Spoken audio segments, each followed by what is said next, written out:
ফিলিস্তিনের অবরুদ্ধ গাজা ভূখণ্ড, লেবানন ও সিরিয়ায় ভয়াবহ বিমান হামলা চালিয়েছে ইসরায়েলি বাহিনী। হামলায় 94 জন নিহত হয়েছেন। তাদের মধ্যে গাজায় নিহত হয়েছেন প্রায় অর্ধশত ফিলিস্তিনি। সোমবার কাতার ভিত্তিক গণমাধ্যম আল জাজিরা এক প্রতিবেদনে এই তথ্য জানিয়েছে। প্রতিবেদনে বলা হয়েছে, রবিবার ইসরায়েলি বাহিনী গাজা ভূখণ্ড জুড়ে অন্তত ৪৯ ফিলিস্তিনিকে হত্যা করেছে বলে গাজার চিকিৎসা সূত্র জানিয়েছে।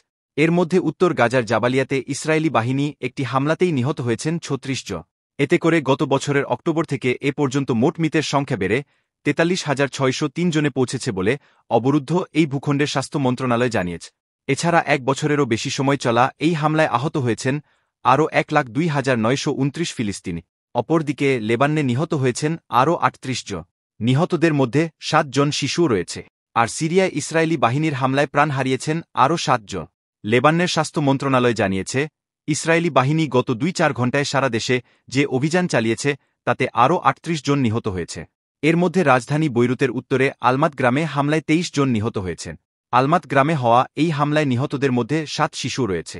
সিরিয়ার প্রতিরক্ষা মন্ত্রণালয় জানিয়েছে, রাজধানী দামেস্কের একটি আবাসিক ভবনে ইসরায়েলি বাহিনী এই বোমা হামলা চালায় এবং এতে অন্তত ৭ জন নিহত হয়েছে।